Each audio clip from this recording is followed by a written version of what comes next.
Steve Bowers welcoming you to Dialogue at EPlusTV 6 and a visit with the Mayor of Madison County, Jimmy Harris. The reason for doing this discussion is that we are in the midst of at least discussions within this community about a new or expanded criminal justice center. And so we want to explore kind of where we are with that, the reasons for doing this, and where we may be headed. Appreciate the time. Glad to be here. I'll have to admit that when discussion started coming about a new correctional facility, I was somewhat surprised in the sense that we haven't been in the one that we have. It doesn't seem like very long, the G. Alexander Leach. 18 years. 18 years, okay. Yep. Time flies when you're having fun. It does. So a little bit longer than we thought. But it was a new facility, courtrooms and everything else. The expectation is this is going to do a while. Mm-hmm. And so what are the challenges with where we are with corrections facilities? Because we have three. That one. We have a jail still on top of the jail. We call it the annex, the old jail on top of the courthouse. And then we have the penal farm. So we operate three facilities, and we house then 400 or 500. Let's see, we have 3 to 350 capacity. We have 303 at the CJC. Okay. 65 in the jail annex. All right.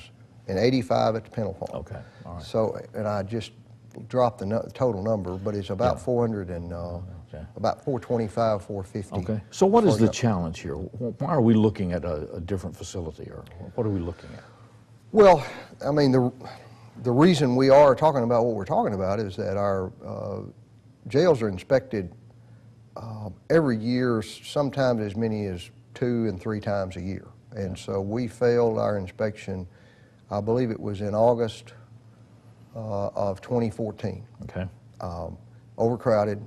At that time, we had people sleeping on the floor, on mattresses. Okay. We didn't have beds. Okay. We were about somewhere around 40 inmates overpopulated there.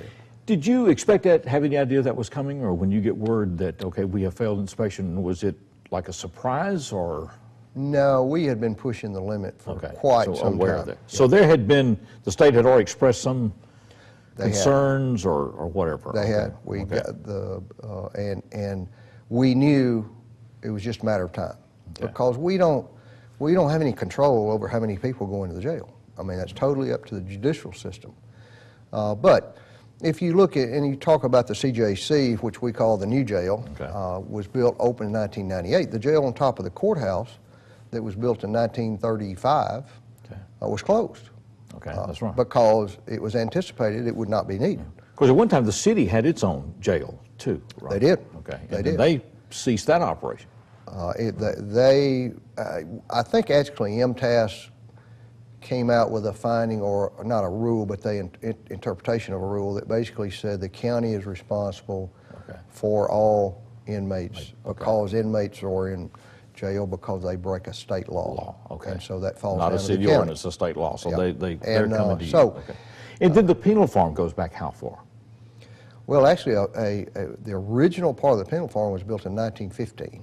Okay. Now, it was designed to do what? Was it a work farm? Or? It was. As a matter of fact, I was talking with, and I can't remember who it was, within the last couple of months, and they said they could remember when at the penal farm, they would send inmates out. Now, this is back in the horse and wagon days. Right. And maybe they'd go to Denmark, and they would take a load of prisoners to Denmark, and they may stay down there 3 or 4 days and work, and then bring them all back. And so it was, in essence, the workhouse. But when the new CJC was opened in '98, the original jail was closed. Then overcrowded hit within 3 years. Is that right? And so then the annex above they reopened. Did some work on it and recertified it and opened up 65 beds. And so it's been in operation since about 2003 or 4. Now the penal farm stayed open during all of that, right? It did. Okay. Now, so what is its function then? As these 3 facilities are used, how do you describe that? We got the Criminal Justice Center, we got the annex atop of the courthouse, and we have the penal farm. Who goes where in our system? Well, you can kind of look at it as that the CJC holds the biggest and the baddest. I mean, any kind of maximum security, any kind of person who's charged with any kind of felony involving firearms or things like that, they're at the CJC. So the annex is basically kind of a step down in security from the CJC. There are sex offenders there. There are kids there that have been moved from juvenile court over to circuit court. Okay. But they're all nonviolent offenders. Okay. Okay, the penal farm is strictly people who are serving, give or take, 1129. So they have been sentenced then? They have been doing their sentenced. time in the county? They have been sentenced, and they, depending on, I guess, the situation, I mean, the judge determines if those people can work or not. Okay. Now, if they're allowed to work, for every day they work, they get 2 days off their sentence. Okay. And so we use a lot of prison or inmate labor, cleaning the courthouse, just doing various things over the county. Of course, it's always got to be in a supervised capacity. Okay. They go out, we have an anti-litter crew, and we have one employee that takes out 6 to 7 prisoners from the penal farm, and they pick up litter all over the county. Okay. So it's the issue we've got is that, like at the penal farm now, we have a lot of pretrial detainees, people who have been charged, but they haven't gone to court yet. Okay. Can they work, or they? No, they can't cannot. work. So they haven't been sentenced yet. Okay. As a matter of fact, I looked at a snapshot just within the last day or so, and I think we had 20 inmates out there that were pretrial. So they stay inside the penal farm all day. They cannot go out. Is everyone at the CJC pretrial? No. Okay. There is a lot, several. Several that And I are can't- sentenced, but they are considered more violent or not subject to being released then? Well, let me back up. Okay. You're correct in the sense that a good majority of the people that are in the CJC are pretrial. Pretrial. I'm sorry, misspoke. Wow. Okay. But there are also people there that some of them that are serving a sentence there. But by and large, it is pretrial. It is people who have been convicted, and they're waiting on a spot in the prison system to take them. Okay. So they've been convicted, but they're on hold before they go to Nashville Exactly. or Fort Worth, Wherever. wherever they're going to go. Okay. And see what the- determines how long they can stay here then? Or what the Well, state will? We're in a little different situation than most counties, and we are because sometime in the mid-90s, there was a lawsuit, as I understand it, there was a lawsuit filed by Madison County to the state because we were just stacking up and stacking up and stacking up with prisoners that had been charged, had been convicted, and they were waiting on a prison space. Okay. And so the court ruled in our favor, and so the state is under a shorter that they have to period take of time Okay. that they have to move prisoners here. Okay. Now, all counties doesn't enjoy that. Okay. But I'll give you an example of... So it's kind of to the advantage of the state to let them stay in the county then, right? Oh, yeah, and see, Okay. our cost per day is $65 a day. Okay. If we're holding a state inmate in there, the state reimburses us $37 a day. Okay. So if I'm running the state of Tennessee, being in the county jail is a good thing. Exactly. And another thing, Okay. but basically the issues, now we are overcrowded.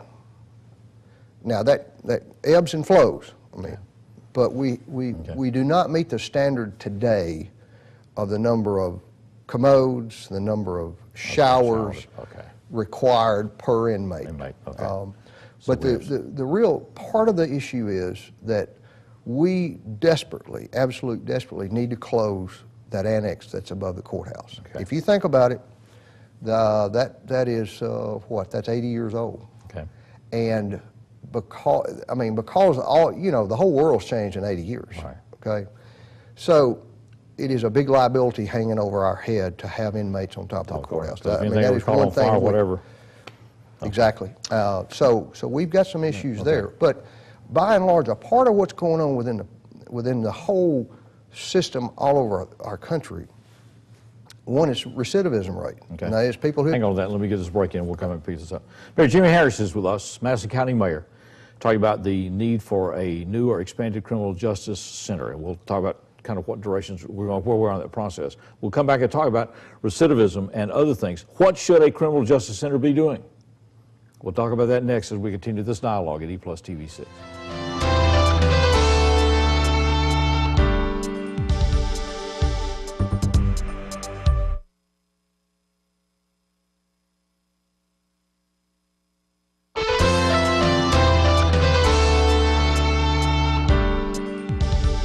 Welcome back to Dialogue at EPlusTV 6, a conversation with Madison County Mayor Jimmy Harris. We're talking about the criminal justice complex. Well, our criminal justice facilities, we have 3.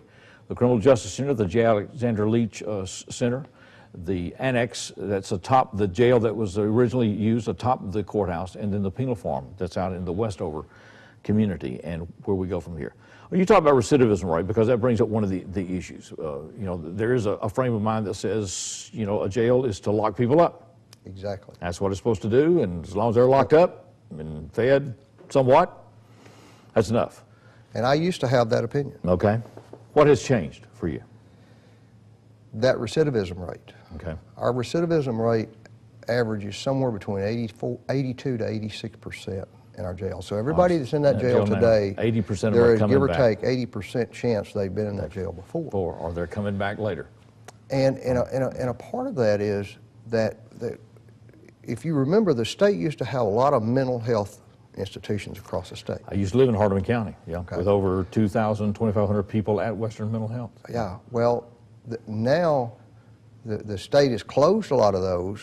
They have shrunk the services they provide so that the people that I think a national average is about 30 or 35% of the people who are in jail or prison have a medium to a high rate of mental illness. Oh, okay. And so we're dealing with a lot of mental issues there. Okay.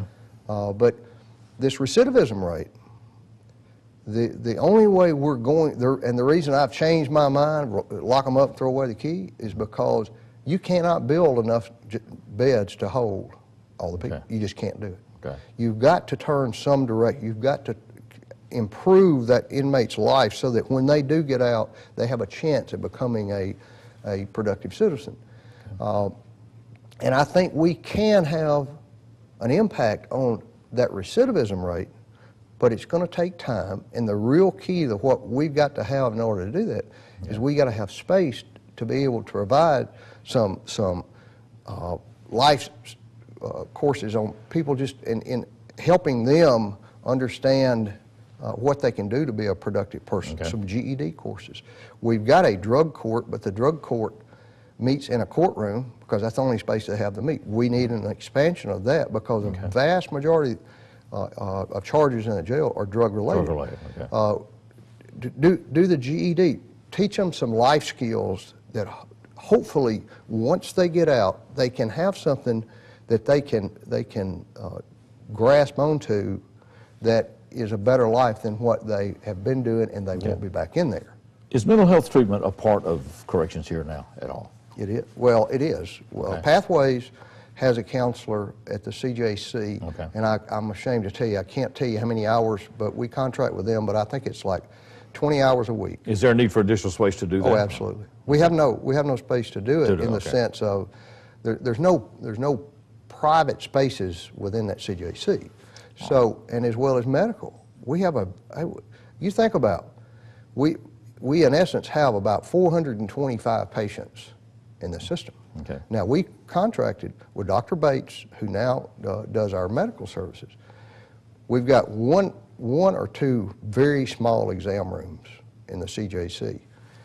We might have as many as 8 or 10 or more sick prisoners that they have to, the nurses and the nurse practitioners have to render that medical service sometimes within a dormitory style setting of people, and so we've got to have a place to have programs. I mean, we have just got to do that because I do think we can have a positive impact on that recidivism. We've got to have a place to be able to help these people with mental issues, to give them a little help in the sense of hopefully grasping and getting a hold of their problem a little bit. And the medical issue there's yet another cloud that's hanging over our head to be able to give adequate medical services. Okay. All right, it's multifaceted then. So we're overcrowded where we are right now. Okay, yes. And that's utilizing the annex and in some cases the penal farm to house people. Okay. All right. All right. So if you close the annex, would you feel like, just with safety issues and everything else, it needs to be closed? Absolutely. Right. If courthouse ever caught on fire, whatever, well, anyway, just not, okay. All right. What kind of capacity, prisoner capacity, then do we need not looking at recidivism or counseling or health or whatever, just if you were going to have a corrections facility with enough beds to house what you feel like the court demand would be, what is the projection then or need? Well, I don't want to guess. I want to pull a number out here. We've had studies. We've had you name it. We've had studies by the National Institute of Corrections, by CTAS. That's what this one is, on jail needs assessment and different things like that. And if you look at their recommendation, now they take what we've got, they look at our history and how the population has grown, and they project that into the growth of the community and all like this. And at least their numbers is going to stagger you as far as what they propose. At least they say is going to be the requirement. Now, one thing is that according to national standards, if you are over 80% capacity, you're in trouble. So you don't just build to if you're, let's just say you're 50 overcrowded. You don't just build 50 more beds because you're going to fill it up. I mean, this CJC, I mean, they built what they thought at 20 years ago or 18 years ago, what would handle this community's needs for the next 20, 25, 30, 40 years. In 3 years, it was overcrowded. And you reopened the annex. Because a lot of people didn't realize that the jail back above the courthouse was being used again. Absolutely. So right now, today, the population projection today is 624 beds. Whoa. Then then if you work into that, the growth of the population, and what we're trying to look at is a minimum 20-year window. We want this to be the last time we touch anything in a minimum of 20 years. They're forecasting 643 beds. Now, do I think we will build that many? Absolutely not. I mean, building a jail is the last thing that we want to do. It's just something that we've got to do, because if we don't, our jail becomes decertified, which brings on a really bad incident. So to avoid building then a 600-bed facility, then you've got to have some options out there, right? As far as, I guess, what, sentencing or programs or nonviolent monitoring? There are various programs. There is a magistrate program.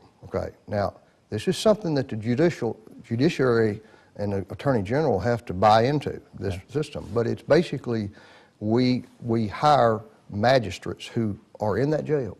And if you're charged with a crime, the first thing you do is you go before that magistrate. The first thing that magistrate does is get a full bio on you, where you've been, what other kinds of things you've been into, what you're charged with.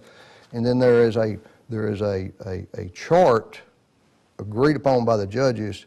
If you're charged with this and you have no priors or this and that, then here is a bond amount, or potentially could be discharge on their own recognizance and things like that. So that can have an impact on it. The other thing is a day reporting system.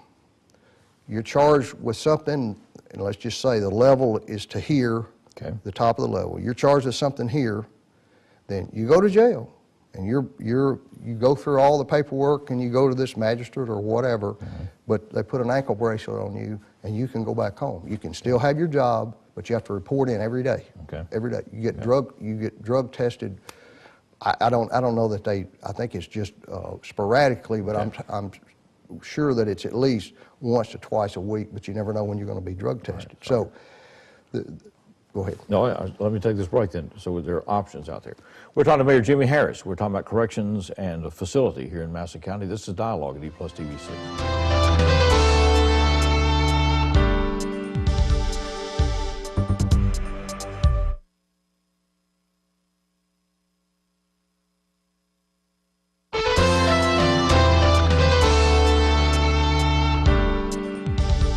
Welcome back to Dialogue at EPlusTV 6 as we continue our conversation with Madison County Mayor Jimmy Harris, talking about the need for a new correctional facility or expanded correctional facility. We'll get into that in this segment, and we've been exploring where we are and the rationale for that.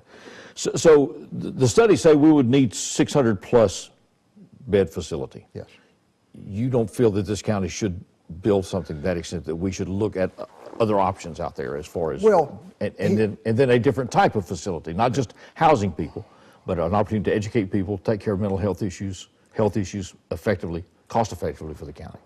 Well, here's my hope. Now, as you know, we put out an RFQ back in February for conceptual design and architectural services, and we awarded that contract to HFR, Hartford and Roberts, along with Rosser International. They're hooked up together. Rosser is a nationwide company into jail construction. HFR has done many jails around in the area to basically explore options. As a matter of fact, we've had 3 two-day, full-day meetings with them already. We've got 2 more starting tomorrow. Okay, it's amazing the detail involved in a correctional facility. I was stunned. My hope is, this is my hope, that the way our jail is constructed, at the time I think was what you would call maybe state of the art. Okay. But in today's world, it doesn't function very well. Okay. I mean, every study we've got talks about the inefficiencies in our present jail. But my hope is that we can take some of the space that we have there now, and we can repurpose that space for programs and for mental health and for health care and things like it, for potentially a magistrate. I mean, just have room to be able to do something. And then build on to what we've already got. Now, we're not building a new jail. We're building on what we've got, but something that is more efficiently operated. Because the capital cost of a jail over a 30-year period, the capital cost is give or take about 7 to 8% of the total cost. The operational cost is about the 92 or 93%. So if you do it with fewer people then, if we can do it with fewer people, if we can do it more efficient, if we can have some space to have some of these programs that potentially is going to help our recidivism rate, that I think it can. It will take time to do it, but I think we can. There's no doubt we've got to build more beds, but I don't think at the present time we're going to build 625 or 650 beds. I think we can build something that we can repurpose some space, we can build something that's more efficiently operated, we can build it as well. So if we hit a spot 10 years from now, we've got to do something more. It's what I call a plug and play. I mean, all the utilities there, everything is there. All we've got to do is come up and put another building beside it to give us a chance to see what kind of effect we can have over the number of people in that jail. But we can't do that unless we have the space to be able to offer some of this. When you have talked to a lot of people that are involved, and you've gone to corrections seminars and other things. You've been talking to a lot of people, visiting a lot of places. Are there communities where you've seen that they've been able to take things such as GED programs, counseling, everything else, and start? Absolutely, they have been proven effective. They absolutely have. Now, it's hard to say that you can cut it by this percent or that percent, but I firmly believe that over time we can cut our recidivism rate by as much as, I mean, from where it is, from 80, let's just say 84%. Did it surprise you when you heard that it was that high? It surprised me. I was stunned. I really do believe over, let's just say a 5-year period, that we potentially could reduce that 84% down to 70%. And then I think as time goes on, we can continue to reduce that. Nationwide, the recidivism rate is somewhere around 55 to 60%. So it's doable. Well, I have heard of programs. I think our county has been working with some where people are getting employed while they're incarcerated and everything else. And I thought if I walk out of jail and I've got a felony hanging on me, absolutely, okay, and I've got no other skills and nothing's happened to me other than I've been housed for a year or less or whatever, then I'm at a double disadvantage if I'm trying to do something in my life. But if I'm working with someone and they know me, then I may have a chance when I come out. I mean, I could see that because it's all relationships in this life. Just like we're always going to give our own children another chance, right? Because we feel like there's something there. Absolutely. And the other thing is, if we can come up with something like a day reporting system or some other kind of system that would help reduce the number of people who are sitting there in jail today. The issue we have is you go to jail and you have to sit in jail. If you have a job, you don't have a job anymore. You can't pay child support. You can't make house payments or whatever. But if we can come up with a system. And I'm not going to have a job when I get out. We can come up with a system. And there's a trial of this being done in East Tennessee. Potentially we have a part of, let's just say the penal form, that, okay, you're charged, you're sentenced, you got to go, you report there, and you sleep there. And every morning you leave at 7 o'clock, you go work. 5 o'clock in the afternoon, you're back there. But you still maintain your job, okay, and you're back here. Okay. So that there's all different kinds of ways. I get back to, but you've got to have the facility to accommodate okay, those kinds of things that we can do. And you would have to have an attorney general and judges that see this, that agree that this is an approach that they want to try, right? Yes. Okay. Oh. And you know, they have a tough job. They have a tough job. Yeah. I mean, you think about if you are sitting here and I'm charged with something, and you say, well, you know, I think he's okay. Let him go work. I'm going to put you on probation, put you out here, or let you go set a bond and go out on bond versus just keeping you in there. I know that the judges can give us examples where they've done that very thing, and that night they shot somebody, they beat up their broke wife in somewhere, beat up their wife. Yeah. Okay. So they have a big job. Okay. But this is going to take, Steve, it is the last thing we want to spend money on. It absolutely is. But can the county afford this in a sense? I mean, with our current debt structure and other things, can we do that? I guess we'll have to. I mean, right? I mean, if you don't have a choice. We asked Mike Nichols, the finance director, about a year and a half ago. Okay, Mike, we've got to do something. Tell us how much money we can borrow without a tax increase.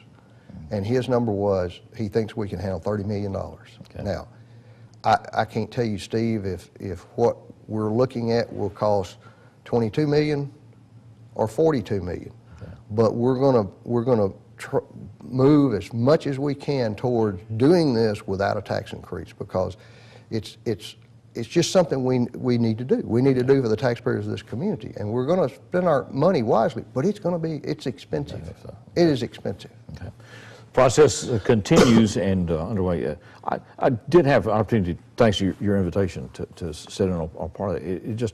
It amazed me the detail you get into in processing prisoners, the kind of facilities you need, rooms, people, what works as far as flow, facilitating rather than jamming up, and all that gets back into how many personnel you need, absolutely, how efficient a building is, and there's just a lot of dynamics. These people seem to be very impressive that have done this, as far as letting everybody talk and then saying, well, here's something that needs to be thought about before, right?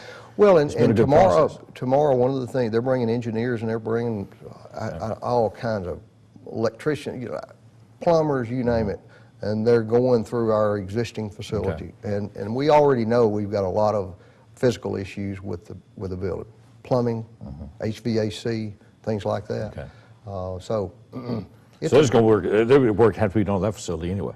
Oh yeah. Okay. Yeah. Appreciate this time. Thank you, man. We appreciate the opportunity. This is going to be a continued discussion. It's extremely important. $65 a day, right now, and going up. And I do want to say to our taxpayers that there will be lots of discussions about this process. It's not we're not under a cloak of secrecy here. Okay. There will be lots of informational meetings and lots of information going out, so that folks can at least get a better understanding of what we're doing and how we're trying to go about doing it.